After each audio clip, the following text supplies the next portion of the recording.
Hey guys, tonight we're going somewhere a little grim. But don't worry, you're already doomed. Picture this. You wake up in a narrow bed with a lumpy straw mattress.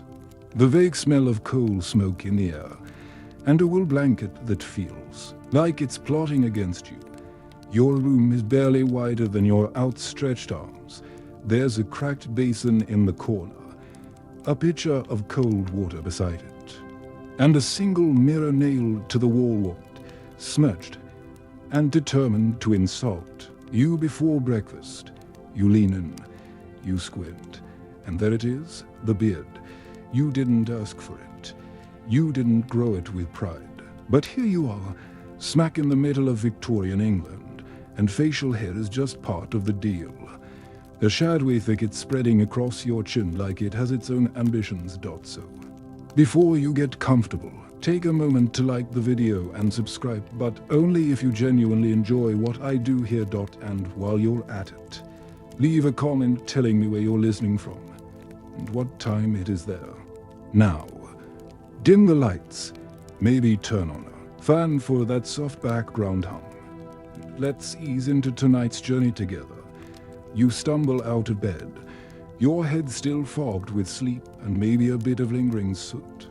The fire in the hearth is long out. The floorboards groan under your bare feet like they, too, are tired of this century.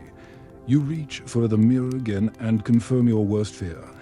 Your face is doing something you never authorized. The beard trimmed, uneven, slightly damp is asserting dominance.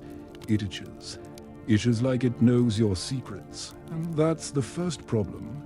This isn't the luxurious, dashing beard of a gentleman's portrait. This is survival stubble, trying to evolve into a sentient being outside. The world creaks into motion. Coal wagons rattle down cobbled streets.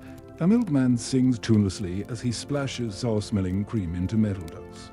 And you're debating whether to scratch your face or just set it on fire. Spoiler, neither helps. Back in your tiny gaslight room, you shuffle to your clothes, layers upon layers of fabric designed for a people who apparently feared warmth. As you wrestle into your high-collared shirt and waistcoat, your beard gets caught in a button. You yell. This is how your day begins. The mirror, unhelpful as always, reflects your attempt at grooming. A quick rake of fingers through the chin forest. Maybe a splash of water from the jug. No one taught you how to maintain a Victorian beard. There are no tutorials, no beard balm. Unless you count loud, just a vague hope that you won't frighten horses. Once outside, the morning air is thick with damp. You breathe in coal dust, horse manure, and the distant tang of onions. Your beard collects all of it like a sponge, a walking weather vane for misery. Remember that damp tunic. It's still there. Now multiply it. You try to walk with purpose, pretending you have somewhere noble to be. The streets are packed men in stovepipe hats, women bustling past with baskets, children who look suspiciously like chimney sweeps. You blend in, mostly, but your beard gives you away. It's not the right kind. Not yet. See. In this moment, somewhere in the 1850s or early 60s, Victorian England is teetering on the edge of a beard boom. Facial hair is coming back into fashion, but not universally. Some still see it as uncouth, others insist it marks you as philosophical, or worse, radical. Historians still argue whether this beard resurgence began as a military trend, a religious nod, or sheer rebellion against the smooth-shaven Enlightenment ideal. All you know is that your chin itches and people are staring. A man passes you, face blanketed in an elaborate wavy monstrosity that could probably catch fish. He nods, you nod back. Though your beard cowers in comparison, you're clearly not in his league. Meanwhile, a woman across the street crosses herself discreetly. Your beard has just become a moral question. You duck into a shop for relief of tobacconists.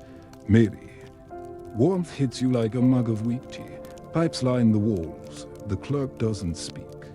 Just raises an eyebrow at your face. You mutter something about trying a new look and back out slowly. Your dignity trailing behind you. By midday, the beard situation has escalated. What began as slight discomfort has bloomed into a full-fledged facial ecosystem. There's something crunchy near your jawline. You don't ask. A young boy points at you and says, "Why's his face got clothes?" His mother shushes him, eyes wide with judgment. You are now part of the scene with a backdrop of urban life. Like fog and misery, you find a bench, sit, think, rub your chin, immediately regret it. A passing preacher catches your eye. He has no beard, clean-shaven as a soap. Add, he glares at you like you're the reason moral decay exists. You don't argue. You've given up. Your stomach growls. You buy a lukewarm meat pie from a cart, and as you eat, a crumb lodges itself in your beard. It stays there, possibly forever. It's the end of the day now. You return to your room. The same warped mirror greets you like an old bully. You stare at your reflection, unsure if the beard has grown or if you've just shrunk under its weight. You consider shaving. You find a dull street razor in the drawer. Rust flecks the blade. The handle smells like regret. You put it down, lying in bed. The beard itches more. It's humid. You swear it's moving. But maybe that's just your imagination. Or maybe this is the price of being fashionable in a century that hasn't figured out personal care products. Meanwhile, your phone is dead. But so are your neighbors, so it's not really a priority. You close your eyes. Try to sleep. The beard breathes beside you. Tomorrow, you'll try the barber. Maybe.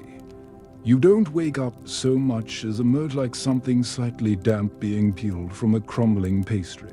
The pillow hasn't held its shape since the Crimean War, and the blanket, which smells like burnt toast and wet dog, has tangled itself round your knees with cruel efficiency. You're not entirely sure what year it is, but the beard knows. It's worse today, somehow, heavier, like it gathered secrets in your sleep and refuses to share. You roll over and instantly regret it. Your cheek sticks to the pillowcase with an audible schlop. You reach up and pry free a crusted wisp of hair near your jaw. Could be sweat, could be gravy, could be structural glue, doesn't matter. You'll go into the barber. Your boots are stiff from yesterday's puddles and sorrow. You jam your feet in anyway. Every step down the narrow stairs of your boarding house sends a creak up your spine. Outside, the fog is dense enough to spoon. You wonder if it's worth shaving just to feel lighter. But you also wonder if you leave the barber with your full face intact.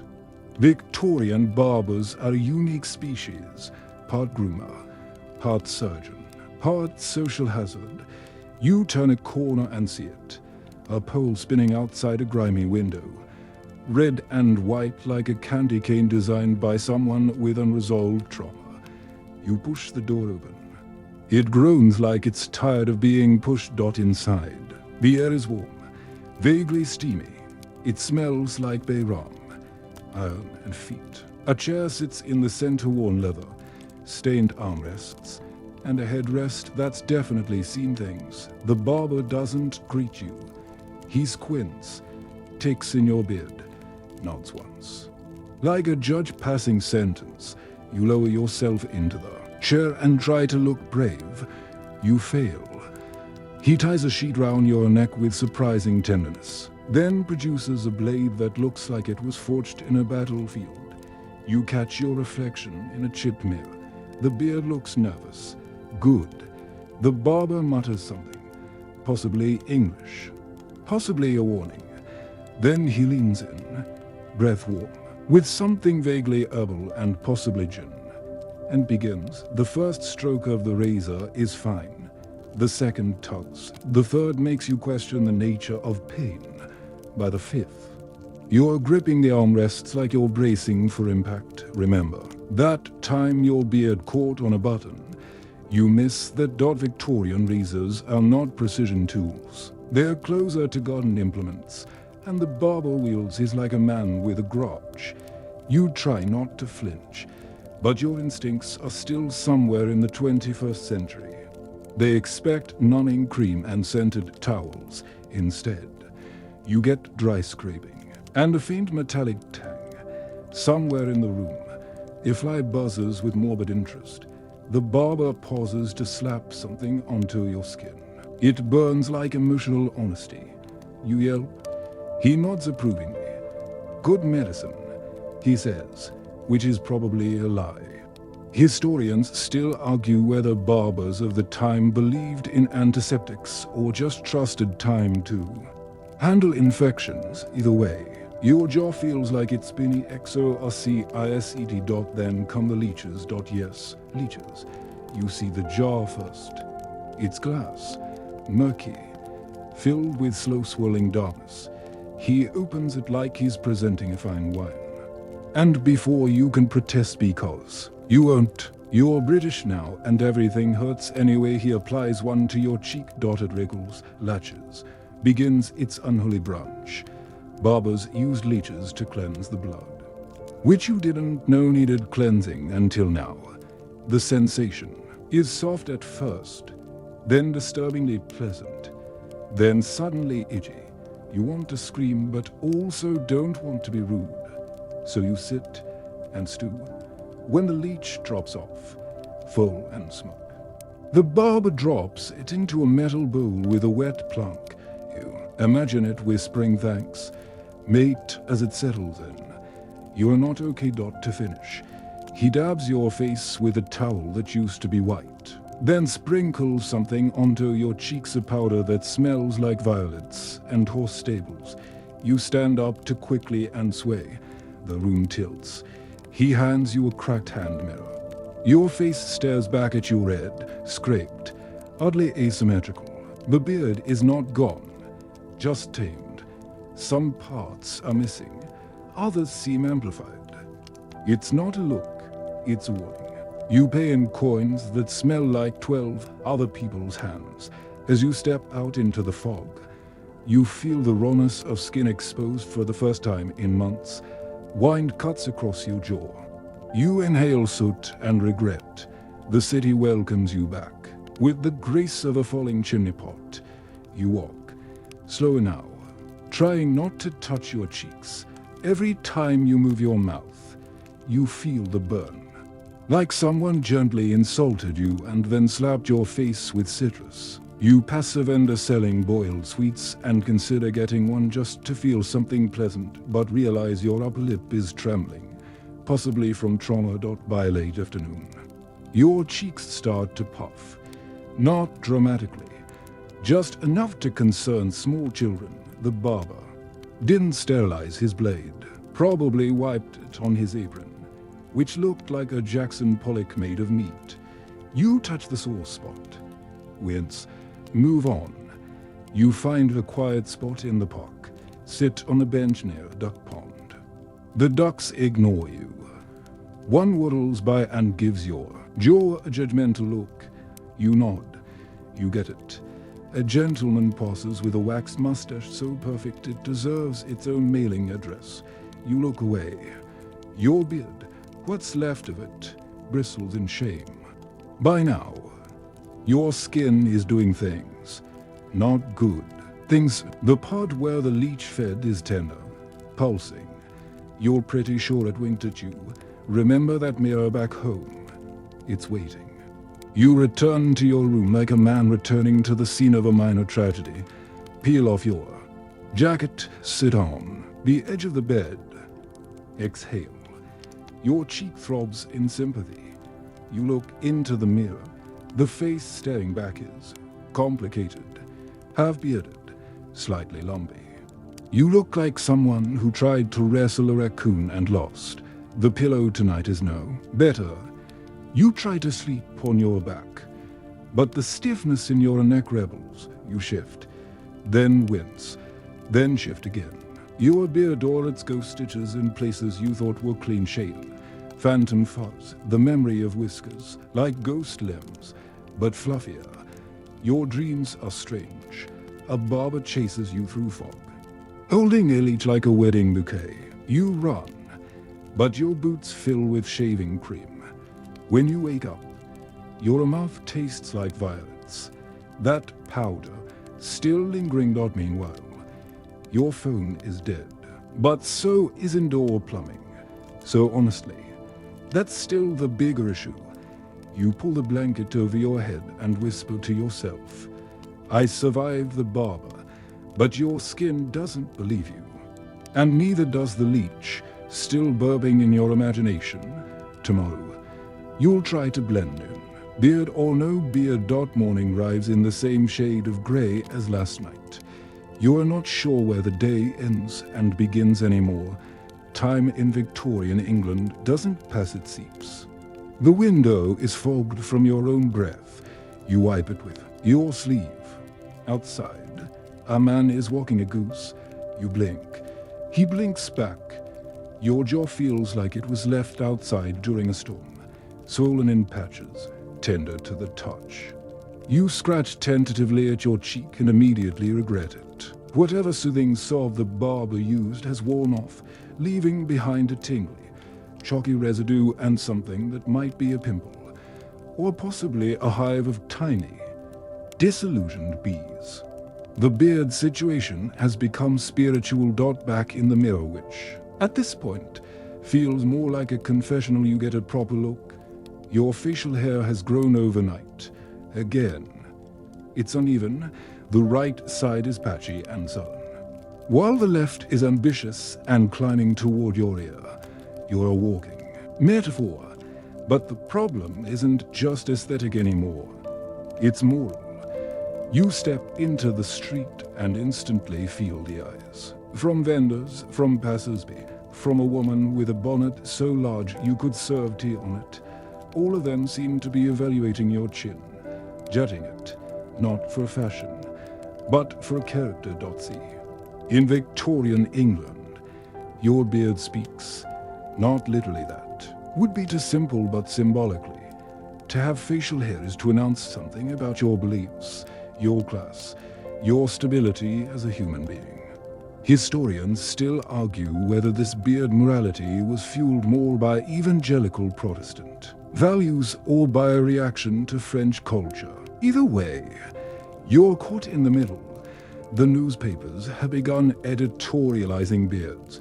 Some hail them as the return of masculine virtue. Others decry them as a sign of decay. You, meanwhile, are just trying to keep flies out of your mouth. You pass a clergyman with a pristine beard, short, curled at the ends, like it was trained by monks. He nods solemnly. You feel seen. Then a clean-shaven banker nearly bumps into you and sneers. Laziness, he mutters. You're not even sure if he's talking about you or just your sideburns. By mid-morning, you arrive at a public hall. There's a lecture on phrenology. Yes, that thing where people believe your skull bumps determine personality. You sit in the back. The speaker has a majestic beard that catches the candlelight like it's winking at the audience. He begins. The beard, dear friends, is the curtain over the theater of the soul. You feel your beard stiffen with pride, but not everyone agrees. You overhear murmurs behind you.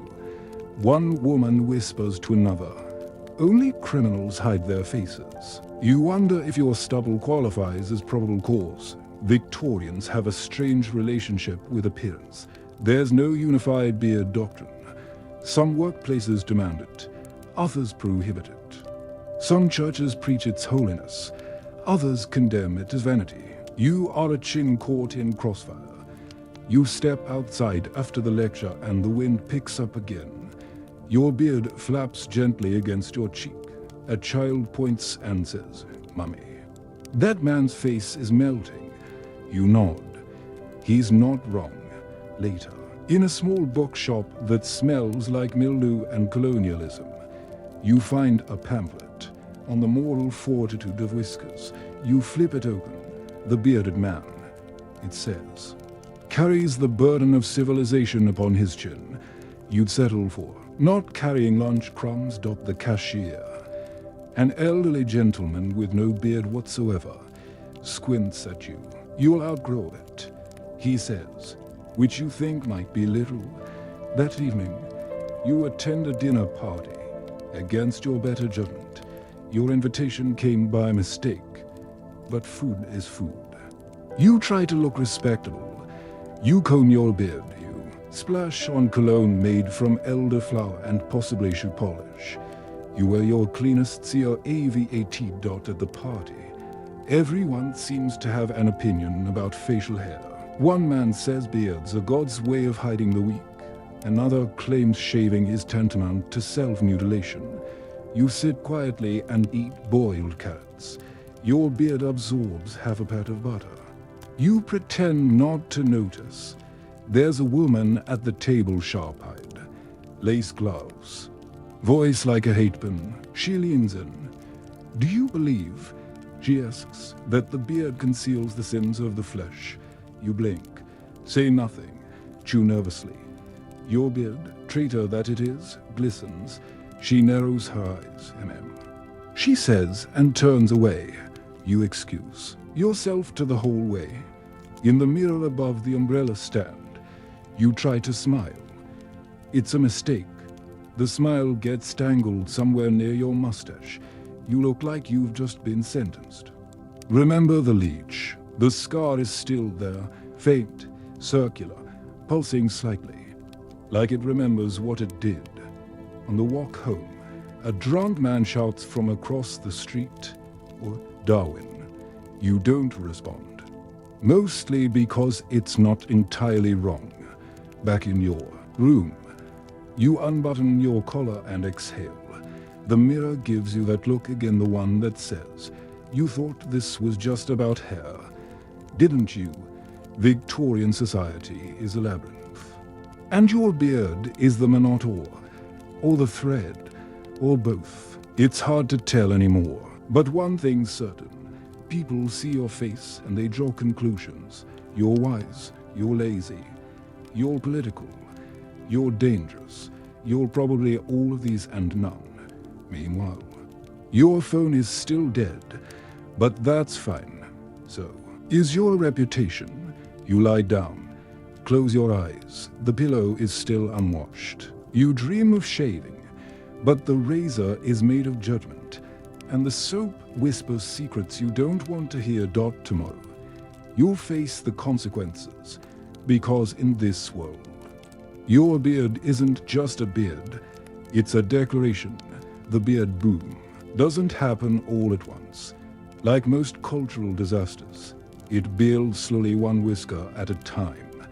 You wake up to discover you're on the bleeding edge of a trend you didn't ask for. The swelling on your cheek has calmed, slightly. Enough that you can press your face to the cold window without wincing too hard. Outside, the streets hum with damp ambition. Men strut by with cheek fuss, jaw bristles, and full-on biblical chintickets. You're no longer an outsider. You're barely keeping up. Mid-century Victorian England is suddenly obsessed with beards, and not just any beards, elaborate ones, sculpted sideburns, forked goatees. Mustaches so waxed they could double as fencing equipment. Facial hair has become social currency, and you're wildly underfunded. Historians still debate what caused this sudden facial explosion. Was it the Crimean War, where soldiers returning home brought their rugged new growth with them? Or a backlash to the effete smoothness of the previous generation? Maybe it was a mid-century masculinity crisis, or just seasonal laziness. Whatever the cause, the fashion has arrived. You walk into the bakery, and the man behind the counter who yesterday had the chin of a cherub now boasts sideburns like angry wings. He smirks, hands you a dry bun. No words exchanged. Just a nod of mutual beard recognition. You chew the bun slowly. Your own beard is trying, but it's patchy in places. like a garden planted by someone with commitment issues. There's a hole under your chin you could park a penny in. Back in your boarding house, you try to style it.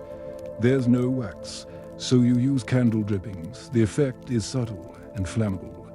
You tug gently at your sideburns, willing them to match the man at the bakery.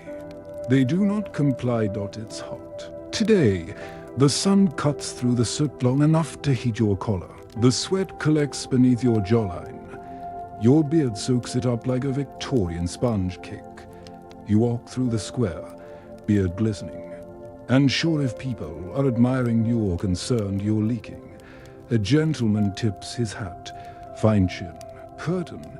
He says, you are not sure whether to say thank you or apologize. You opt for a humble nod, then trip over a loose cobblestone. Your beard saves you from a chin injury. You land face first in the dirt, but the facial padding absorbs the impact, a small mercy. You dust yourself off. The dirt stays. Everywhere you go, there's pressure. Sharp windows showcase illustrations of the ideal English beard. It's majestic, angular, thoughtful. Yours looks like it's planning an escape. At the haberdasher's, you try on a cravat. The clerk clucks a tongue. You'll need a broader knot, sir, for that thicket. You nod like this makes sense. That afternoon, a man on the street offers to trim your beard for a fee. He wears a coat made entirely of pockets. You say, no. 10 minutes later, you catch your reflection and consider going back. You don't, but you think about it for too long. In the pub, the beards are loud. They laugh with more timor. They nod with gravitas. They stroke themselves thoughtfully between sips. You stroke yours too, but it tangles and you spill your drink. First time, someone asks. You nod. It shows, he says, and turns away. By now, the social rules are clear. You need to commit. A have beard is a have man. The sideburns need grooming. The neckline needs carving. The mustache, that's a beast unto itself. You haven't even begun. You borrow a copy of the Gentleman's Monthly Toilet Companion. Inside, diagrams, beard silhouettes, side profile studies, with labels like the statesman, the philosopher, and the ideal husband. You flip through in silence. No one looks like you. That night, you try again. Comb, twist, trim.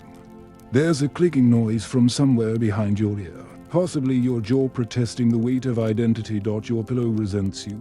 The beard collects lint. You wake in the night, choking slightly on a rogue hair. This is your life now. Remember that mirror. It's no help. It shows you what you've become. A man performing beardness. The next day, you attend a funeral for someone you didn't know. But funerals are public events, and everyone important will be there, including their facial hair. The vicar has a dignified, silvered beard, the kind that says, I've read Latin and survived typhoid. The mourner beside you has a narrow goatee that twitches when he sobs. You focus on your own face. Try not to move. Try not to disrespect the dead by looking unfinished after the service. Someone pats your shoulder. Good beard for a morning. He says, you say, thank you, because what else can you say? You walk home slowly, the fog curling round your ankles. Your beard feels heavier, not from moisture, but from meaning. You scratch your chin. It scratches back. Meanwhile, your phone is still dead, but that's fine. So is the concept of a casual personal style. You reach your room, light a single candle, stare into its flame. Your beard glows faintly orange. You are becoming the fashion. All the fashion is becoming you. Tomorrow, you might buy wax, or maybe the wind will finally take you. You don't hear the knock at first. The room is quiet, filled with the soft sounds of your own facial hair settling in for the day. It's become sentient. You suspect whispering in your sleep, realigning itself into new patterns of minor rebellion. The knock comes again, louder this time. You rise from bed, your joints protesting like unpaid interns, and shuffle to the door. It creaks open to reveal a small boy holding a folded note and a smear of jam on his cheek. "Message," he says, then vanishes. The paper is stiff, perfumed, and scrolled in perfect copperplate. You've been summoned, not for a duel, not for tea, but for an interview at the Office of Rail Logistics. A real job, with pay, and possibly lunch breaks.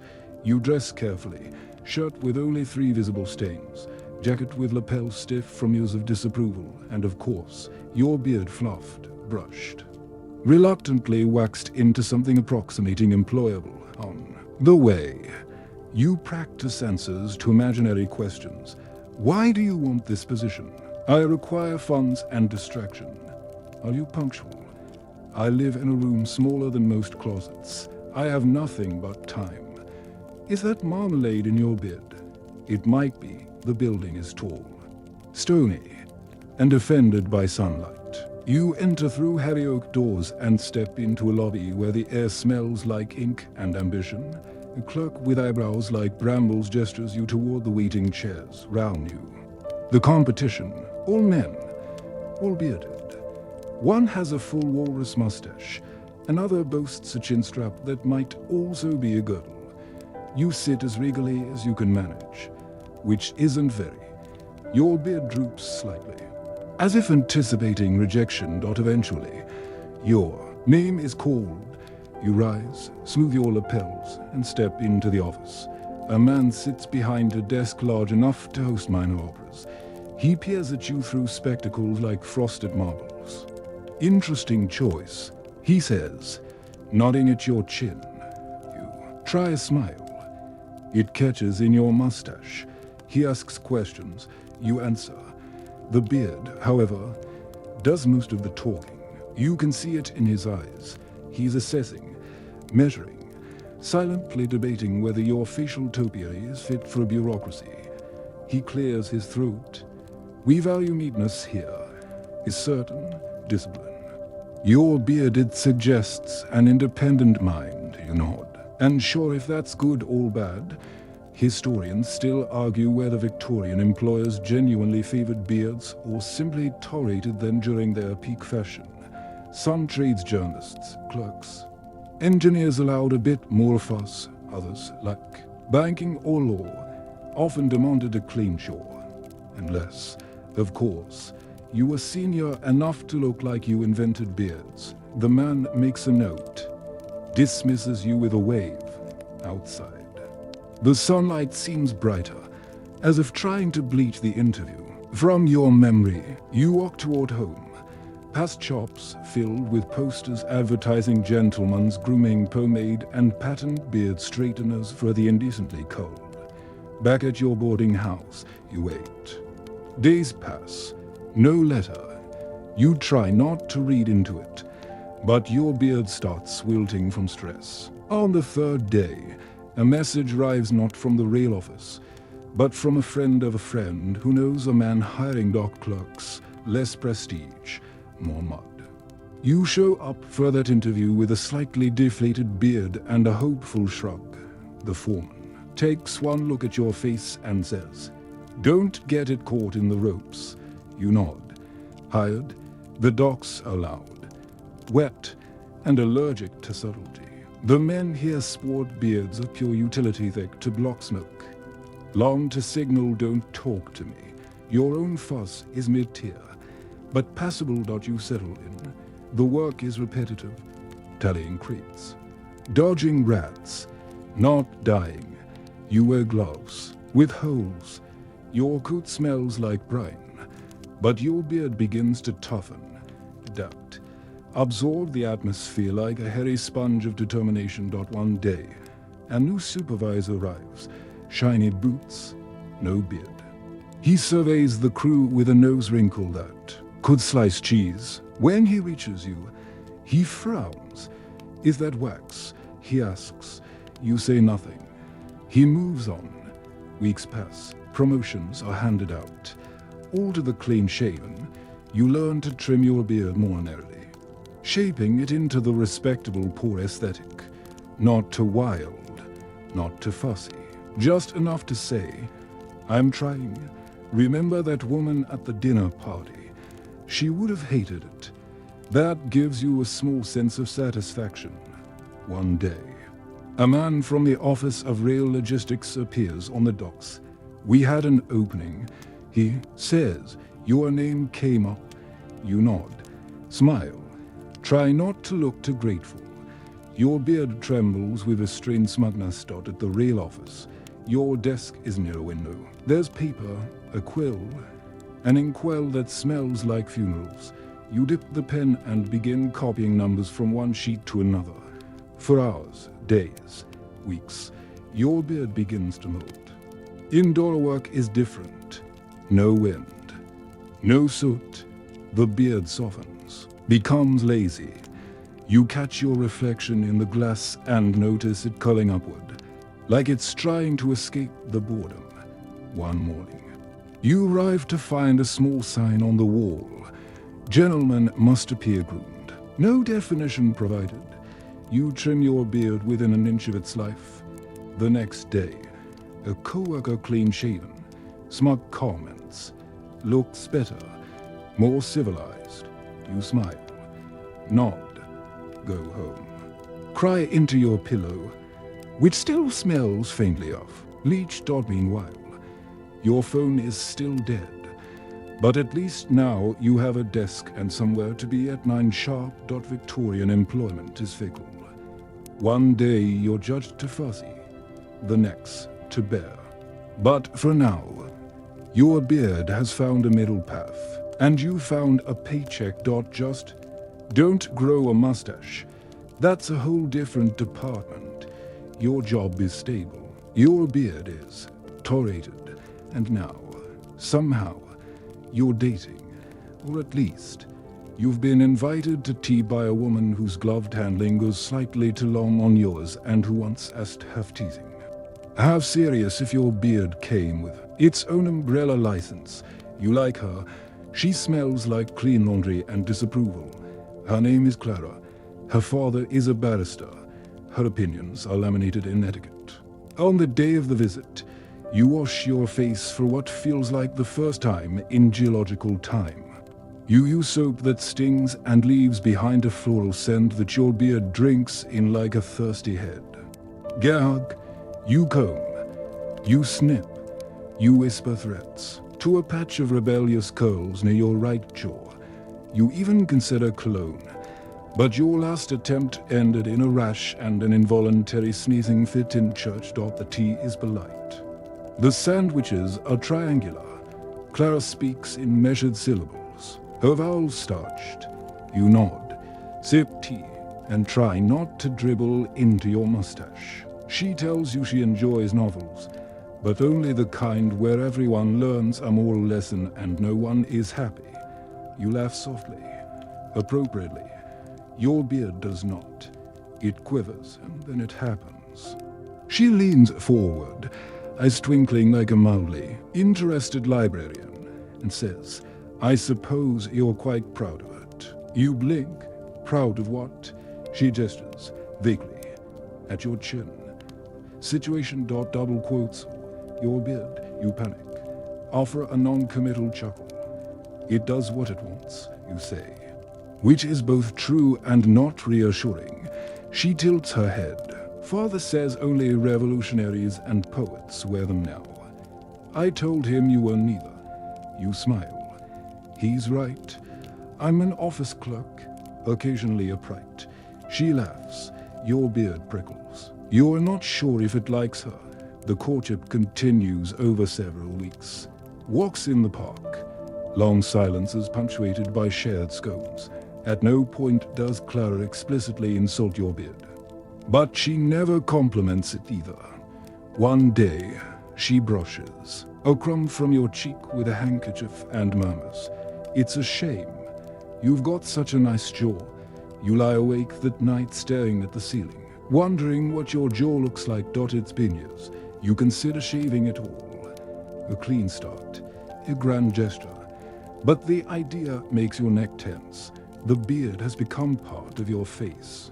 Your personality, your heating system. Removing it feels. Naked. You ask a coworker what he thinks. He's got a goatee so sharp it could slice ham. She's hinting. He says, women want to mold us into their fathers, or their ideal of a bank manager. You nod like you understand. On your next date, you try trimming it closer, just a little. Clara notices. You look younger. She says, which might be good or bad. You order oysters. They get caught in your mustache. It's a disaster. She dabs at you with a napkin like you're an elderly parent. Later, walking home, she says, you don't have to change, you know. You look at her. Really? She shrugs. Well, maybe just a bit less. Adventurous near the ears, though. Next morning, you stand before the mirror. Remember that mirror? It still hasn't forgiven you for the leech incident. You tug at your sideburns, trim them cautiously. There's a moment when you slip and take a chunk too far back. You gasp. The beard shudders. Clara continues to invite you over. Her parents say you early. Her mother offers lemon water with a faint emphasis on lemon. Her father refers to your beard as that curtain. You smile politely. Think unkind thoughts. One evening, at a dinner party, Clara introduces you to friends. One of them, a man named Theodore, has no beard and very aggressive opinions. Facial hair, he announces, is a breeding ground for all sorts. You sip wine. Your beard itches. Someone nearby coughs. Clara's laugh is quiet.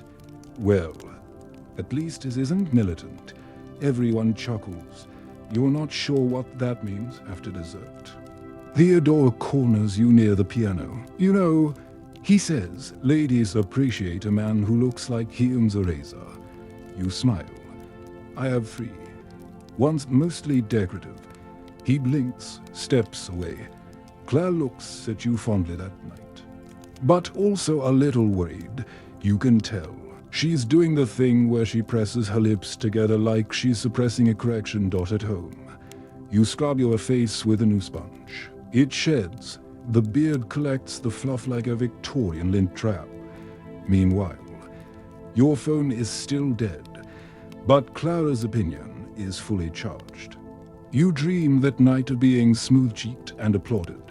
You also dream of being thrown from her penny farthing because your beard got tangled in the wheel.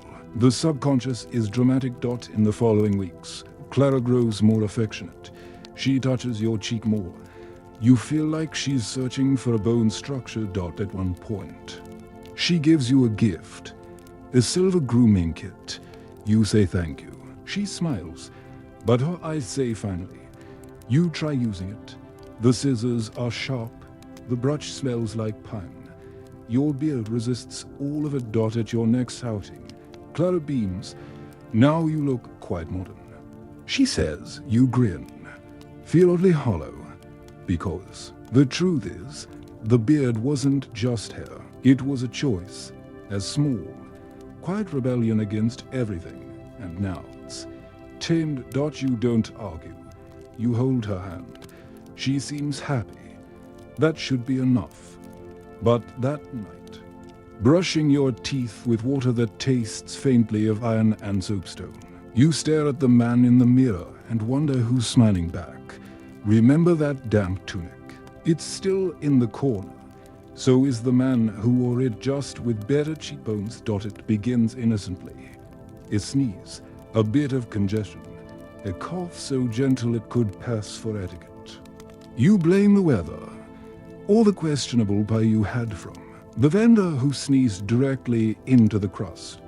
Either way, by midweek your throat feels like it's been used as a chimney flue, and your sinuses are rebelling. You curl up in bed with a damp cloth and the unmistakable knowledge that the beard is not helping. It's damp, always damp, collecting moisture like a personal humidifier you never asked for. You cough again and realize you've just inhaled part of your own mustache. There are worse ways to go, but not many. And then, at the office, a co-worker man with a stern look and an untrustworthy cardigan leans in and says, "You ought to grow it longer. Beard filters illness. Doctors say so." You blink, mid-sniffle. Come again. He straightens his cravat. It acts as a barrier, keeps the miasma out. Air's full of pestilence, you know. God's own filtration system, right here. He strokes his beard proudly. You nod slowly, then sneeze into your sleeve. And so it begins, the medically endorsed beard. Because yes, in Victorian England, doctors genuinely believed facial hair was nature's answer to urban pollution. Historians still argue whether this was sincere science or just a post hoc rationalization for men who didn't want to shave. Either way, the theory held. The beard filtered out noxious air, warded off colds, and even, in some dubious circles, guarded against syphilis. You are not sure how one achieves syphilis by breathing. But the pamphlets seem confident, Clara is. Less enthused, she visits, bringing you boiled sweets and a soft lecture. If you're ill, you mustn't go out, she says, smoothing your forehead with a hand that clearly wants to disinfect you. And you must wash it. She gestures vaguely toward your face, as if trying not to make direct contact with her. Beard, you protest. It's medicinal now. She blinks. It smells like linseed oil and damp toast. You nod solemnly. Healing rumors. She gives you a look. The kind that could sterilize medical instruments. Later, in bed, you try to breathe through your nose and fail. The beard has grown thicker in the night, possibly in solidarity with your lungs. It tickles your collarbone. Your fever dreams are oddly mustache-themed. The next morning, you visit a chemist. The man behind the counter has no beard and eyes like boiled eggs. He frowns when you enter. You explain your symptoms: congestion, chills, a mustache that seems to be plotting something. He nods gravely. You need Dr. Meacham's invigorating beard syrup. You ask what's in it. He winks. You take the bottle. Back home, you uncork it. The smell is alarming, like root beer crossed with despair. You sip. It burns. Your beard quivers. The instructions say apply liberally to face and upper chest. You do. The result is immediate. A tingling sensation spreads through your cheeks like someone whispered clean into your pores. You feel awake, alert, possibly flammable. Clara visits again. She sniffs you once, recoils slightly, but says nothing. You think. That's progress. At work, your beard begins to attract attention. Not admiration, more curiosity. Like people trying to guess if you're a genius or a chimney. One colleague asks if you've joined a movement. Another asks if you're hiding a rash. You cough. Your beard sneezes. You read an article in the Gentleman's Sanitary Review. Yes, that's real. Probably claiming that the beard, when cultivated with diligence, offers a natural bastion against winter's fevers and industrial filth. There's even an illustration of a bearded man standing proudly amid a cloud of smoke while his clean-shaven companion lies coughing in the gutter. You clip it out, pin it to your mirror. The mirror-sized Clara stops by again, this time with a doctor, her uncle. His mustache is so thin it might be a suggestion. He pokes your lymph nodes, asks about your diet, then stares at your beard like it owes him money. You do better to shave. He says, you counter with your pamphlet, the one with the man standing triumphantly in the smoke cloud. He stares at it for a long moment, then says, you could also wear a scarf. Clara glares at him. You're unsure who she agrees with. You resolve to keep the beard. Winter deepens. The air turns cold and sharp. Your co-workers sniffle and sneeze. You miraculously do not. You become smug. Your beard becomes smug. One day, you overhear a clerk whispering, "He hasn't been sick once. It's the beard. It must be." Another replies, "Or the soap. Or the fact he never leaves his desk either way." You bask in the myth. You walk slightly tall. You stroke your beard like a wizard considering lunch. It feels powerful. Then the boils appear, tiny, angry little red ones, just beneath the jawline. You panic, scrub, apply more syrup. The beard stiffens in protest. You return to the chemist. He says, "Overuse, you've clogged your pores." You blink. "I thought it filtered." "Disease?" He nods. "Yes, but it also traps it. You must clean it, sir, regularly, and perhaps less soap." You stare at the bottle. It winks at you. At home, you prepare a wash basin or mortar.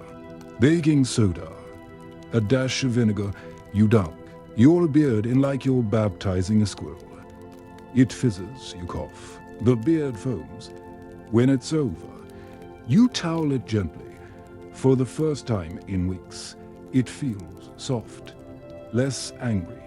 You lie down, clean and mildly pickled, and fall into a sleep so deep you dream in sepia.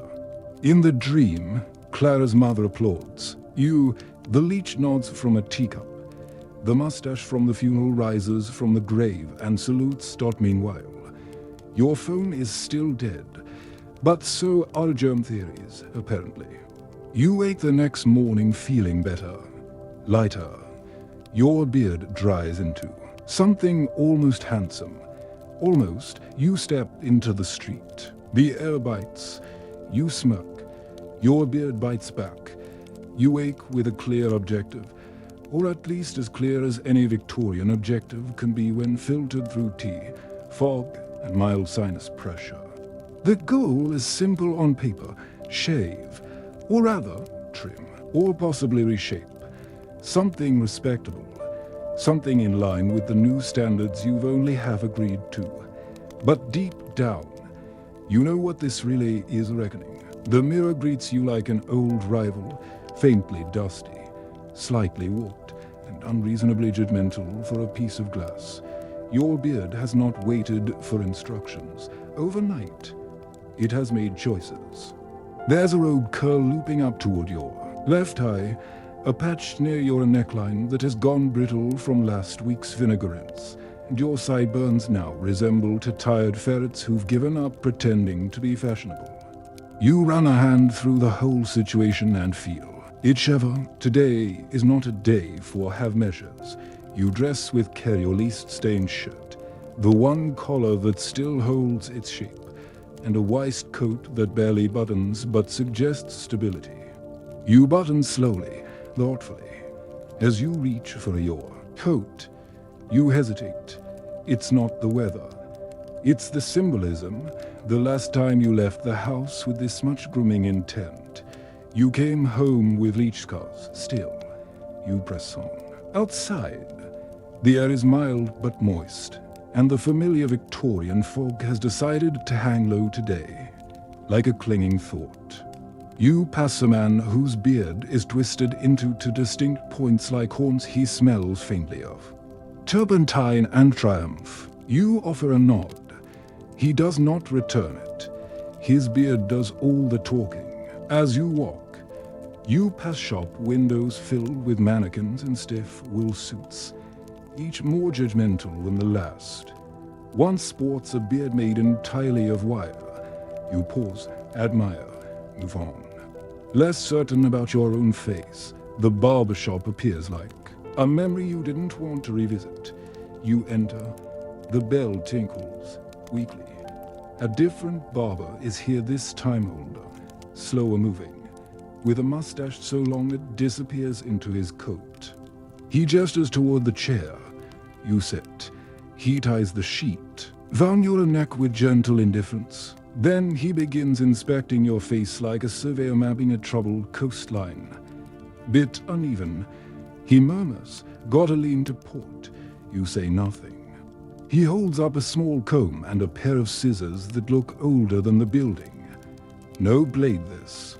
Time. Thank heaven. Just careful snipping. Soft murmurs. The occasional grunt of concentration. The minutes stretch. Your face begins to itch again. You resist scratching. He trims your neckline. Then the sides. He narrows the chin area into what he calls a merchant's taper. You don't know what that means, but you nod anyway. He dabs your cheeks with a hot cloth. The scent is lavender or dust. Hard to tell. When he's finished, he holds up a mirror. You look, then blink. The beard is different, smaller, more contained, but still there. You can see the shape of your jaw again, and your chin looks less like a nesting site and more like a choice. It's the beard of a man who reads ledgers and occasionally wins. Small arguments. That'll do, he says. You nod. Pay him, step back into the street and breathe. The fog has lifted slightly. You walk with a little more purpose. Then you catch your reflection in a shop window and second-guess everything. Still, you keep walking. At work. Reactions vary. One co-worker raises his eyebrows but says nothing. Another gives you a silent thumbs up. The head clerk stares at you for a moment longer than necessary and then continues writing. No comment, which, in Victorian terms, is a standing ovation. You file papers, transcribe orders, and only touch your face 9 times. That's progress. During lunch, you sit by the window and watch a group of boys chase a dog through the street. One of them has pencil-drawn sideburns. You nod respectfully. That evening, Clara visits. She sees your face and freezes mid-step. Oh, she says, you wait. She tilts her head, then smiles. Much improved. You look like you stopped, resisting modernity. You offer her tea and try not to smirk. She touches your cheek. Her fingers linger. You don't flinch. That night, you lie in bed and touch your own face, not touch, but to explore. It's smoother now, but still your own. You feel like a revised draft of yourself. Not better, just edited. The beard lies quietly. No protests. No sudden growth. Spurts, just soft breathing. Morning comes. You rinse with cold water. Pat dry and reapply a tiny amount of wax to the corners, just enough to suggest intention on the way to work. You pass a man trying to light a pipe with one hand while shielding his beard from sparks with the other. You salute him. He coughs in acknowledgement. At lunch, you overhear a conversation in the hallway to women discussing their suitors. One says, he has the most tragic whiskers. You shiver. The beard curls protectively. You survive the afternoon without commentary. In Victorian society, that counts as success. Weeks pass. The weather shifts, fog thickens, the city smells of coal and cabbage. You develop a system: weekly trims, vinegar rinse every 3rd Thursday. No more soap. Clara approves. Her mother comments less. Her father glares but says nothing. You sense victory. At work, you're assigned to a new task, overseeing the ledgers for incoming freight. It's dull. It's steady. It's trust. You smile. The beard nods. You dream of attending an exhibition with Clara, standing in line with other couples, your beard neatly tapered and slightly wind-blown. In the dream, she calls you distinguished. You wake smiling. And yet, sometimes, you miss the wildness, the unkempt absurdity, the days when your beard was its own unruly banner. But those days were itchy, misunderstood, and occasionally full of crumbs. You've chosen a different path now, the path of moderation. The path of a man who can wear a cravat without fear of entanglement. Meanwhile, your phone is still dead, but so is the time when beards made people cross the street. You walk past your old barber shop one afternoon and see a man emerging, face bleeding slightly, clutching a handkerchief like a surrender flag. You nod in solidarity. Some battles don't need to be fought twice. Back in your room, the mirror greets you with quiet acceptance. You lean close, check the edges, smooth the sides. The reflection smiles. So do you, the army. Like most Victorian institutions, has rules, long rules, complicated rules, frequently contradictory and enforced by men with bushy eyebrows and a deep affection for shouting. But the one rule you never expected to matter is the one they bring up during your enlistment. Your mustache. You don't even remember why you enlisted. Boredom. A sense of duty. Clara's father's sideways comments about idle clerks with ornamental whiskers. Maybe it was the uniform.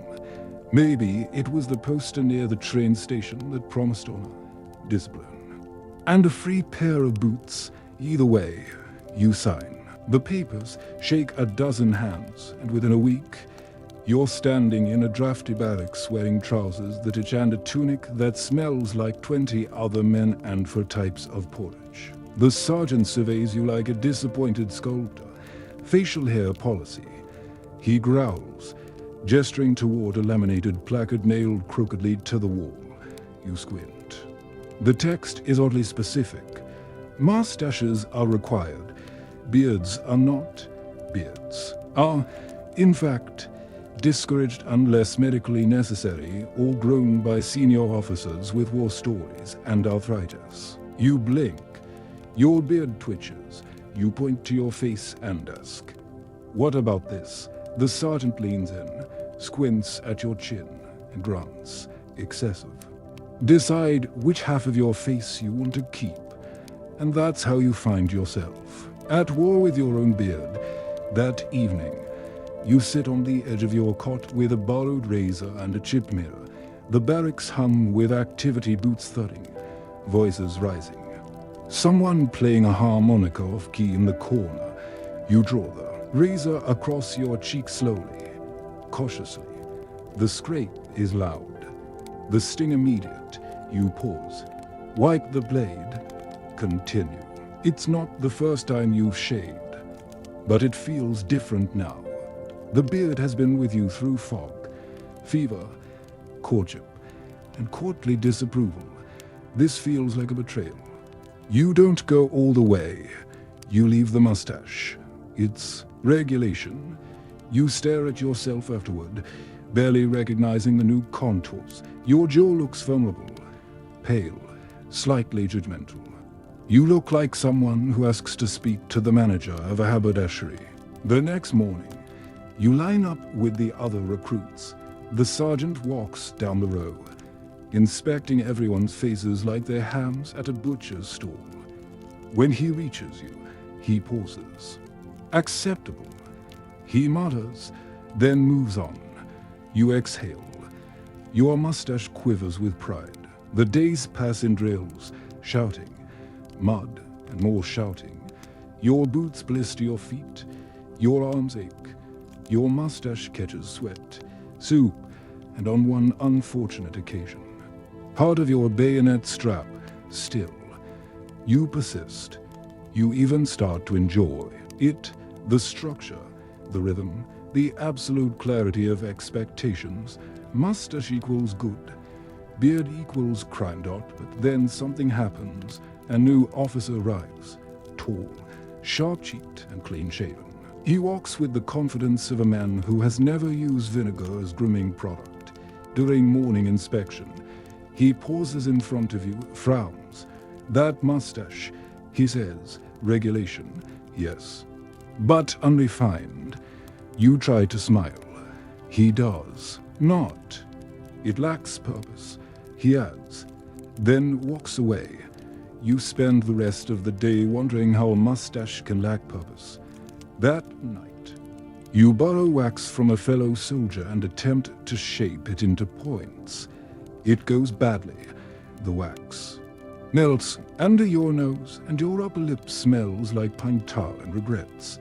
The next morning, the officer raises one eyebrow and says nothing. Somehow, That's worse that you begin to notice that everyone round you has chosen a facial hair path. The officers are either clean-shaven or sport narrow. Severe mustaches that suggest cruelty and Latin grammar. The enlisted men prefer fuller styles, but always within limits. The regulations are enforced with arbitrary precision. One man is confined to kitchen duty for mustache symmetry violations. Another receives a formal reprimand for attempting a goatee without sufficient rank. You start keeping a grooming journal. It includes sketches, timelines, and a list of acceptable mustache shapes ranked by perceived social acceptability. You name yours the clerk's crescent. It's modest, underwhelming. But Legal. Clara writes you letters in one. She says she misses your full beard in the next. She says the mustache sounds practical. By the third letter, she includes a pressed flower and the line. At least it's not one of those awful soul patches. You don't know what a soul patch is, but it sounds American. Her father includes a note, service builds character. Also, keep your upper lip presentable. You tape that one to your footlocker. For motivation, your mustache becomes a source of identity. Other recruits begin to refer to you by it. Hey, Crescent. Someone shouts during drills. You nod. It feels. But trouble brews when the brass announces a portrait day. Everyone must appear for a formal photograph in full uniform. The problem is, your mustache is shedding, possibly from stress, possibly from exposure to military rations. You attempt to darken it with charcoal. The effect is theatrical. The photographer squints at you through the lens and says, "Look less surprised." You try. The mustache refuses to cooperate. In the final photo, you appear startled and slightly windswept. The officer posts it on the bulletin board under the caption, "Discipline begins with grooming." You accept your fate. Weeks later, a rumor spreads through camp. Facial hair policy is under review. Some say they're bringing back the beard. Others say full clean-shaven faces will soon be mandatory. The uncertainty gnaws at you. You dream of your old beard, whispering from beneath the bed, promising warmth and plausible mystique. One night, you find yourself sketching sideburns in the margin of a ration log. You quickly tear it up, burn the pieces, but the feeling lingers. Nostalgia for chin coverage. Then the order arrives. New regulations. All beards permitted if grown with intent and properly waxed. The barracks explodes with speculation. You read the fine print 3 times. Clara sends a celebratory postcard with the words, "The return of the forest," and a doodle of a smiling bush. You hesitate. Regrowing is not easy. The in-between stage is brutal. The itching, the uneven sprouts, the whispers. But you begin, quietly. At first, it's just fuzz. Then patches, then enough to catch a drizzle. The sergeant frowns, the officer sighs. But no one stops you. You shape it slowly, carefully. The mustache remains. But now it's flanked by 2 cautious friends. You feel complete. One morning, the officer passes you during drills. Pauses. "Better," he says, and walks on. You feel like you've been knighted. Your face is finally its own again. Weathered. Disciplined. Regulated but yours. Meanwhile, your phone is still dead. But so is the policy that once tried to divide your face against itself. You sleep that night with your cheek against the pillow, warm and proud, knowing that your beard, at long last, has clearance to exist in uniform. It starts with an advertisement. As most bad decisions do, you spot it in the window of a chemist's shop between a jar of dubious lozenges and a sign promising instant relief from melancholy nerves. It's a lurid little poster, cream-colored and water-stained, with bold black letters declaring, "Dr. Pendlebury's beard tonic invigorates the follicles, restores masculine radiance, wards off modern weakness, Beneath that is an engraving of a man with a beard so thick it could plausibly house a hedgehog family. You pause, stare. Something about that word, radiance, makes you uneasy. But the hedgehog man looks confident, secure, mysterious. So you step inside. The chemist greets you with a nod. His own beard is weary and uneven, which does not inspire trust. But he assures you. Dr. Pendlebury's formula is widely respected, used by clergy, lawyers, even a few foreign dignitaries, very potent. He taps the bottle, which contains a dark, viscous liquid the color of burnt molasses. You just apply a few drops, rub it in nightly. Expect results within days, stronger growth, better scent, perhaps even clarity of purpose. You buy it. Of course you do. Your beard has grown back. But it's patchy in parts and lacks the stilly confidence you remember from its glory days. You carry the bottle home like a sacred object, and that night, standing before your ever-suffering mirror, you apply it. The smell is immediate, sharp, with an undertone of something electrical. You massage it into your cheeks. It tingles. Then it burns. Then it tingles again. You blink. Your beard seems to shimmer, very faintly, like it's considering evolving.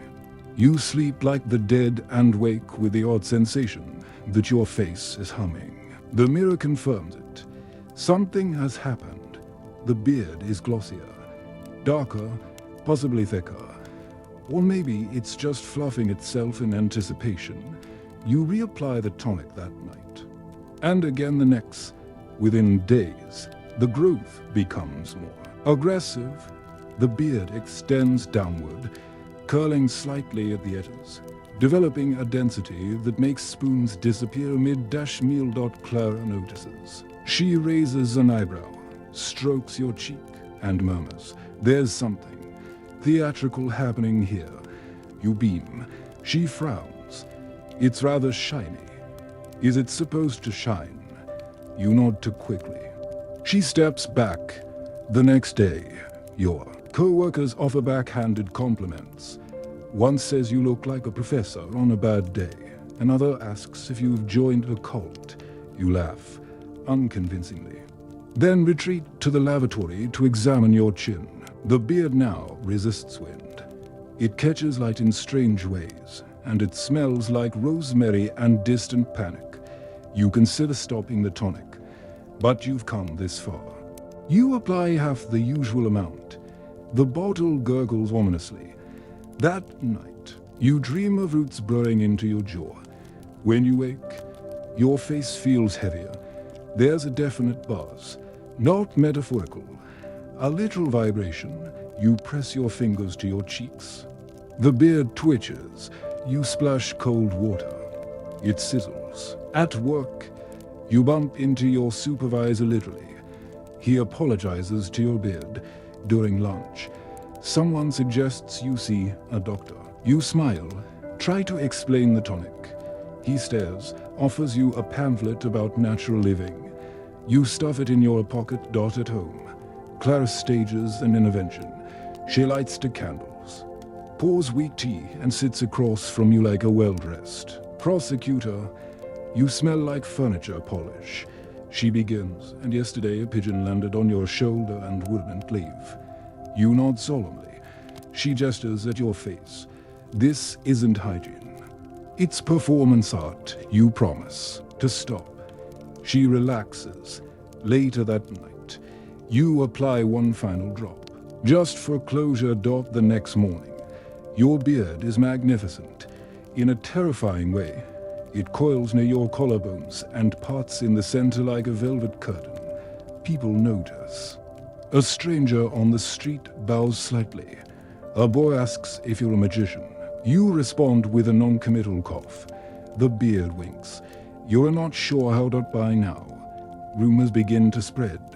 Someone writes "Beard Wizard" on your office door. You receive a letter addressed to the gentleman with the excellent face. Clara begins using longer spoons at dinner. You try washing the beard with soap. It repels it. You try brushing it. The brush disappears, then re-emerges near your shoulder. And then the side effects begin. Not pain, nothing so obvious. Just changes. You find yourself speaking slower, pausing mid-sentence for dramatic effect. You start referencing authors you've never read. You develop a taste for licorice. Clara points this out.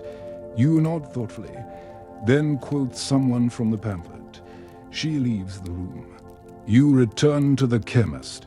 Demand answers. He shrugs. Every face reacts differently. Some grow wisdom, others grow influence. You ask what's in the bottle. He smiles. The secret is balance, and possibly horseradish. You leave. Toss the bottle into the Thames. It glows as it sinks. The next day, you shave. Not entirely. Just enough to return to something resembling humanity. The beard resists. The razor trembles. But you persist. It takes hours, several towels, and one brief blackout. When it's over, you look like someone who's seen things, and possibly survived them. Clara returns that evening, sees your face, gasps quietly. You're back, she says. You nod. She touches your cheek. No spots, no hum, just skin. Much better. She whispers, now let's trim those eyebrows. Meanwhile, your phone is still dead, but so is your bottle of tonic. And whatever part of your ego thought beard-based power would come at a cost. You sleep soundly that night, your chin cool against the pillow, your thoughts blessedly silent. You wake on a Sunday. Late morning, the kind of light slipping through the curtain that feels less like sunshine and more like an apology. The pillow is still damp where your cheek pressed against it, and your beard, though trimmed, has rebelled slightly in the night. It juts out in one place, folds in another, and smells faintly of yesterday's breakfast and soapstone. You sit up slowly, joints creaking, and realize Clara wants to take you to church. Not her church, specifically, but a new one. Different architecture, she says, less marble, more moral flexibility. You're not entirely sure what that means. But you agree because arguing on Sunday feels both sinful and exhausting. You dress accordingly. Dark coat, stiff collar, the least wrinkled pair of trousers. You brush the beard carefully. No wax today, it feels performative, but a bit of water and some gentle tugging bring it into line. You leave the house wondering, once again, what God thinks of facial hair. The church is nestled between two bookshops that seem to resent each other. It's small, older than it looks, and smells of incense and floor polish. Inside, pews line the narrow nave, and above the altar hangs a crucifix that looks faintly disappointed. The congregation is modest older men with solemn faces, women with shawls, a few children with untied shoes. As you sit, your beard catches the light from a stained glass window and casts a strange shadow across the floor. Clara notices, smiles. The priest begins to speak. His voice is low, deliberate. His face, clean-shaven, reflects the candlelight in a way that makes him seem both sincere and suspicious. He doesn't mention beards, but you can feel the subtext. It's in the pauses, the upward inflection, the way his gaze lingers on your face just a moment too long after the service. Clara introduces you to an elderly woman named Mrs. Alderton, who eyes your beard like it's a library overdue. In my day, she says, men wore their convictions on their collars, not their cheeks. You smile politely. She sniffs, still. Better than those dreadful chin straps. You nod, unsure if that's a compliment. A younger man approaches freckled, enthusiastic and whispers that in his congregation, beards are encouraged, a sign of alignment with the old prophets. He says you should visit. Clara raises an eyebrow. You take a pamphlet and promise nothing. You begin to notice it everywhere now, the theology of beards. A sermon where the preacher likens trimming to moral compromise, a poster claiming Jesus had the fullness of the beard.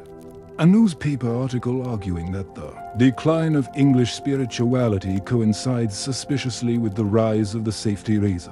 Historians still argue whether Victorian religious institutions actively shaped beard norms or simply followed public fashion. But you're living the paradox in some churches. Facial hair is divine honor.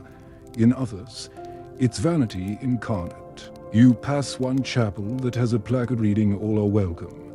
Except rogues and excessive whiskers, you don't enter. You visit a Quaker meeting house out of curiosity. Inside, people sit in silence, eyes closed or fixed gently on the floor. No one preaches. No one judges. The room is warm, peaceful. A woman smiles at you, her husband, bearded to the ribs. Nods slowly.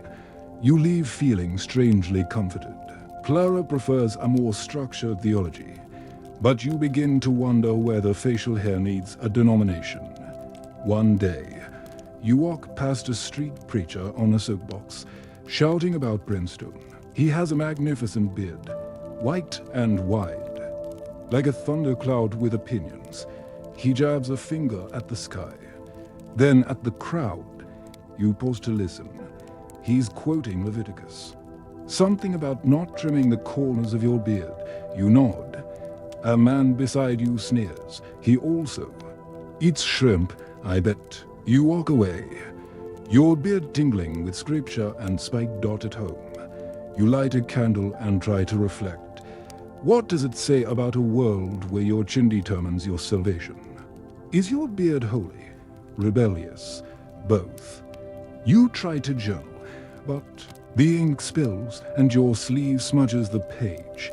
You draw a sketch of a small church with beards growing out of its windows, then burn the page. That Sunday, Clara takes you to her family's church, the former one, with rows of pews like army drills and a choir that sings like it's paid by the note. The pastor approaches afterward, tall, smooth-skinned, smiling, like he knows where you keep your guilt. "We haven't seen you before," he says, extending a hand. You shake it. His eyes flick to your beard. "You know," he adds softly. Some interpret Corinthians to suggest that a man's hair is shame. You blink. Clara coughs. Others, you reply, interpret it as glory. He chuckles. But it's the kind that doesn't reach the eyes. You don't return the next week, instead. You walk with Clara along the river. She says nothing for a while, then squeezes your hand. "Let's find something that doesn't judge your follicles," she says. You smile. Meanwhile, your phone is still dead. But so is the idea that piety fits neatly on a clean chin. You sit that evening in the quiet of your room, the candle flickering, the beard catching its glow. You are, for the moment, a holy mess of contradictions, and maybe that's enough. You awaken to an itch, not the usual low-level tickle of beard regrowth or a single stubborn crumb nestled deep in a whiskered fold, but a more insistent, more strategic sensation, one that seems to migrate. It starts beneath your jaw, travels round your earlobe, settles near your collar, then repeats. You scratch without thinking, then again with great purpose. Nothing helps. You stumble toward the basin, splash your face with water, and examine the beard in the mirror. It looks innocent enough, slightly frizzed, a bit asymmetrical, still faintly lemon-scented from Clara's overzealous handkerchief the night before, but beneath it, within it, is a problem. You begin the morning with good intentions: comb, soap, warm rinse. You even boil a cloth and press it against your face like a Victorian spa treatment. The itching does not subside. In fact, it seems offended by your efforts. You dry the beard gently and dress for the day, choosing your loosed collar and praying for minimal social interaction outside. The air is thick with soot and early summer moisture. Horse hooves splash through early puddles. Street vendors yell about turnips. A dog sneezes on your boot. Your beard responds by trapping the humidity like a sponge in a greenhouse. The itch intensifies. At the office, you do your best to appear stable. You keep your hands firmly on your desk. You nod at colleagues. You avoid sudden movements. But after 20 minutes, you snap. You scratch so hard you knock over your inkpot. The spill soaks into your ledger. The blot expands like a dark flower of failure. Your supervisor appears without warning. He stares at the page, then at your hand, then at your face. Cleanliness is next to godliness. He mutters, walking away. You consider his words. Then you sprint home during your lunch break. Back at your boarding house, you remove your shirt, light a candle, and prepare for full decontamination. You mix hot water with vinegar. You dip your beard. It hisses, the itch retreats, then returns. Strong and hour accompanied by what can only be described as a wiggle. You freeze, the beard is moving. Not metaphorically. You lean closer to the mirror. Something shifts near your chin. You part the hair carefully with a comb and spot it. A tiny, pale leg. Then another. You scream internally. Lice. Or possibly mites. Historians still argue whether beard lice were common in Victorian England. But anecdotal evidence is strong and your cheek is now a footnote. You contemplate shaving. But you remember the last time, the trembling razor, the blood, the emotional fallout. Instead, you opt for treatment. You go to the chemist again. He listens without flinching, then produces a small tin of something labeled Dr. Fink's Hair Habitat Purifier for when your face becomes an ecosystem, he says. You don't laugh. Back home, you open the tin. The smell is beyond description, part garlic, part fireplace, part something that probably died. You slather it on. Your skin burns. You lie flat on your bed. Arms out, eyes open, beard sizzling. You can feel the product working. Either that, or your nerve endings are quitting. Clara visits unexpectedly. She knocks. You panic. Open the door half-shaven, half-topless, fully pungent. Her eyes water. Oh my God, she whispers. You try to explain. Parasites, you mumble. Tiny tenants. She nods, leaves a bag of lemons on the floor and walks away. You don't blame her. You sleep sitting up that night, your beard wrapped in a cloth soaked in diluted gin. By morning, the itching has lessened. You rinse, comb, light a match near your collar just to be safe. The mirror seems skeptical but impressed. You feel reborn, sort of. At the office, your supervisor nods in passing. Less twitchy today. He says, you nod back, slowly. Your beard no longer itches, but it remembers every breeze, every collar rub. Every whisper near your cheek feels like a possible resurgence. You maintain vigilance, regular rinses, combings, the occasional cold stare into the mirror. Meanwhile, your phone is still dead. But so are the mites, probably. You sit in the quiet of your room, beard freshly washed, skin tingling from the third application of garlic gin soap, and think about hygiene. About how Victorian cleanliness isn't about being clean. It's about the illusion, the daily battle, the slow war against unseen discomforts, and for the first time in weeks, you feel both victorious and slightly flammable. The day begins with a shriek. High-pitched and deeply personal, you sit bold upright in bed, disoriented, groggy, and unsure whether it came from a dream or from the hallway. It happens again, this time louder, followed by the unmistakable sound of small feet pounding down the stairs. You peek through the door just in time to see a child disappear around the corner, scarf flapping, arms windmilling in sheer, undiluted panic. Behind him trails the sound of his nanny muttering something about dangerous gentlemen and poor. Supervision, you close the door slowly, turn, glance into the mirror. Your beard, unbrushed, post-sleep, vaguely steam-curled from the tea you spilled in the night, has taken on a silhouette that could generously be described as haunted shrubbery. You try to flatten it with your hand.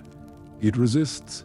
Later that morning, in the parlor, Mrs. Fletch, the landlady, tells you through tight lips that her niece and nephew are visiting for the week. They are sensitive, she says, and curious. Let us strive not to become a story they retell at school. You assure her you'll behave. She does not seem reassured. The children reappear at tea. The girl is quiet, round-eyed, holding a rag doll. The boy is louder, constantly moving, and clearly fixated on your face. Why is it like that? He asks, pointing. Does it hurt? You blink. Only sometimes, you say. The girl gasps. The boy grins. Mrs. Fletch clears a throat. The doll falls over. You eat a scone in silence, aware that every chew is being monitored. The boy inches closer. Is there anything in it? He whispers, birds, needles, a secret. You lean down, conspiratorially, only shame. You say, he doesn't laugh. He stares, then pokes it. You yelp. Mrs. Fletch apologizes, sort of. The girl begins crying. Certain cheese necks. You try to finish your tea with dignity, but the moment has passed. You retreat upstairs, beard throbbing slightly. Dignity leaking from your shoes. Back in your room, you inspect the damage. One curl has been pulled out entirely, now frizzing, like a startled snail. You comb it back into place. Muttering about manners and personal space, stop the next morning. The boy is waiting at the bottom of the stairs. I dreamed about it, he announces. It chased me. You step round him carefully. That makes two of us. You reply. At breakfast, he draws a picture of you. The beard is exaggerated. It covers most of your torso and appears to contain a window and chimney. The resemblance is unsettling. Clara visits that afternoon. You show her the picture. She laughs too hard, then tries to stop, then fails. It's accurate, she says between giggles. You do have presents. You decide to make peace with the children. You buy sweets. You trim the beard. You smile. It does not help. The boy asks if it's true that people used to drown witches with beards. The girl begins sleeping with her eyes open. On Wednesday, they build a fort in the garden and label it "No beards allowed." You nod. Respect the boundary. But the final straw comes Thursday morning. You're sitting on the porch, reading a newspaper, when a pebble strikes your elbow. You look up. The boy is crouched behind a hedge, holding a slingshot. I thought it might be enchanted. He explains. You stand slowly. Say nothing. He runs. That evening, you request to move your breakfast tray to your room. Mrs. Fletch is apologetic but firm.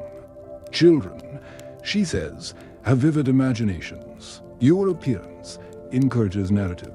You nod. She offers a muffin as reparations. You accept. Later, you write to Clara about the experience. She replies with a drawing of her own, a stick figure with an enormous triangle for a beard. Next to a stick child screaming the hair is alive. You laugh harder than you have in days. Still, the encounter lingers. You begin to second-guess every shape your beard makes. You consider trimming further. But every time you try, the scissors hesitate. The beard knows. It has seen battle. You walk through the city, past windows filled with toys and cakes and innocent things. A child stares at you from a shop door. You smile. She bursts into tears. You nod. Keep walking. Back at home, you brush it carefully, gently, like tending a feral animal who just might let you live. You speak to it under your breath. We need to appear less villainous. It doesn't respond, but you think it listens. Meanwhile, your phone is still dead, but so is your dream of ever being cast as a children's entertainer. You sit by the window, sipping tea, beard tucked neatly into your collar, and wonder how something so soft can inspire so much fear. Then you remember the slingshot and nod. Fair enough.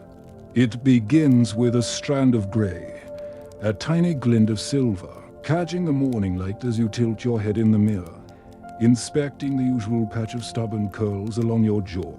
At first, you think it's lint. You pluck at it. It holds. You squint. It shimmers. You lean in closer. No question, it's a genuine, full-bodied, unapologetic grey hair. You stare. The beard stares back. The implication settles slowly, like dust in a library. Not just that you're aging, of course you're aging, but that your beard is aging faster. You never agreed to that. By lunch, you found two more, one near your chin, one slyly tucked beneath your left sideburn. You comb them carefully, as if they might be persuaded back into youth. They are not.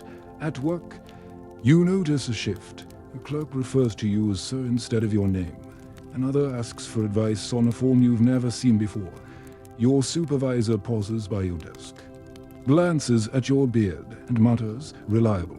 You are not sure if it's a compliment or a eulogy. At the bakery, the girl offers you the last currant bun and says, "You look like someone who's earned it." You take it slowly.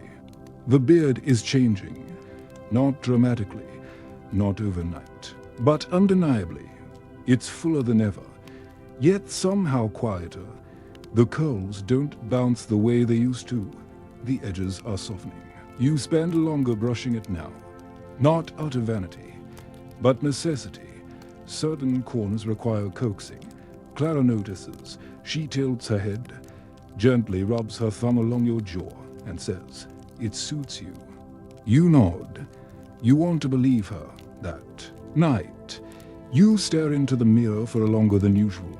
The silver strands have multiplied, not dramatically, but enough to form a pattern. The beard no longer looks like rebellion. It looks like reflection. The next day, a pigeon tries to land in it, mid-step, mid-stride, mid-thought. You feel the shadow pass overhead, and the telltale flapping of misguided ambition. You shoo it away, but it hovers for a moment like it's seen a fellow traveler. At the park, children no longer flee. They stare in awe. One tugs his mother's sleeve and whispers, "Is that for the time?" She glances at you, eyes wide, and nods gravely. "Yes, probably." You walk faster. Clara starts suggesting hats, not for a fashion, but to balance the volume. She offers one with a brim so wide it brushes doorframes. You try it on. The mirror sighs. You take it off. Instead, you lean into the beard. You trim with more intention, at a parting line down the middle. Just to prove you're still making choices, you oil it nightly. Lavender, then cedar, then frankincense. Just to see if anyone notices. They do. You smell like a theological mystery. At church, you receive unsolicited nods from 3 different men with grey temples and unsmiling wives. One leans over during the hymn and says, "Takes courage to keep it." You don't respond.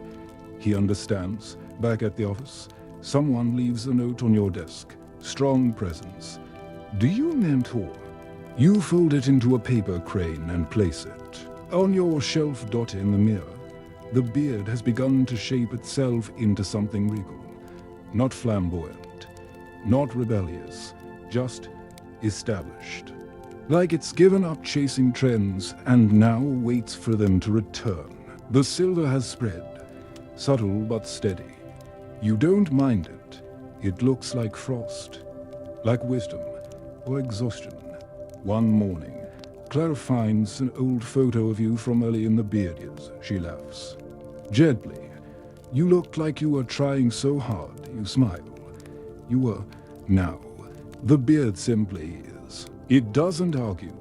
It doesn't itch. It doesn't crave attention. It just occupies space, and people move around it. Even the children have stopped pointing. Mostly Dot, but not everything has mellowed. On Tuesday, a bird does successfully land. A small one. It perches briefly on your shoulder, peers into the beard, then flies away. You stare at your reflection afterward, unsure whether to feel enchanted or colonized. You decide it's a warning. You wash the beard twice that night. Clara begins calling you the professor. Even though you're still a clerk, you correct her once.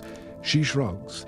You look like someone who narrates documentaries about fallen empires. You take that as a compliment. Still, there's a melancholy under the silver.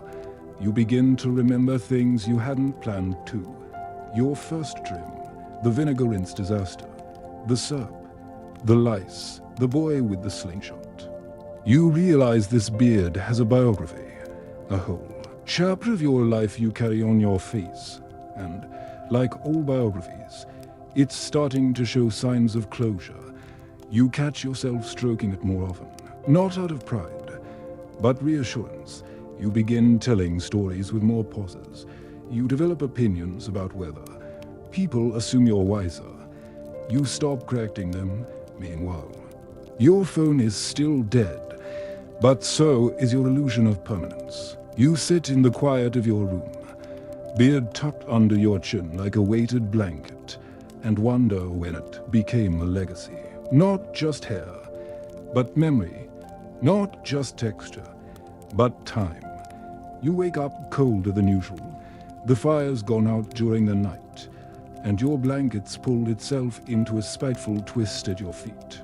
The beard, your once loyal insulator, now lies, damp and limp across your neck, offering no comfort. It's time, not for a trim, not for a wash, not even for another tonic experiment. It's time for the final shave. You don't come to the decision lightly. It's been months, years, even. The beard has seen you through illness, romance, public ridicule, employment instability, and one very persistent child with a pencil. But now, each hair feels like a tiny relic from a chapter that's run too long. You sit up slowly, reaching instinctively to scratch your cheek, and the beard barely rustles. Even at nose, the mirror doesn't judge anymore. You nod to your reflection and get dressed. You walk to the barber's with the posture of a man heading toward a necessary betrayal. The air is damp, and the city's quieter than usual. A milk cart clinks past. A man in a bowler hat coughs apologetically into the fog. You pass a shop window and see your reflection, coat buttoned high, hat tilted forward, beard trailing like a curtain after the show. The barber is the same chair, the same cracked mirror, the same tired nod from the man behind the blade. You sit. He doesn't ask questions. He just pulls the sheet round your shoulders and studies your face like a cartographer scanning a fading coastline. Long time coming. He says, you nod. The first stroke of the razor is gentle. The sound, unmistakable. A faint scrape, like history being edited. The hairs fall slowly. Some catch on the cloth. Some drift to the floor like notes from a quiet violin. You feel lighter and exposed. It takes time. He works slowly, carefully, occasionally dabbing with a hot towel that smells like rosemary and endings.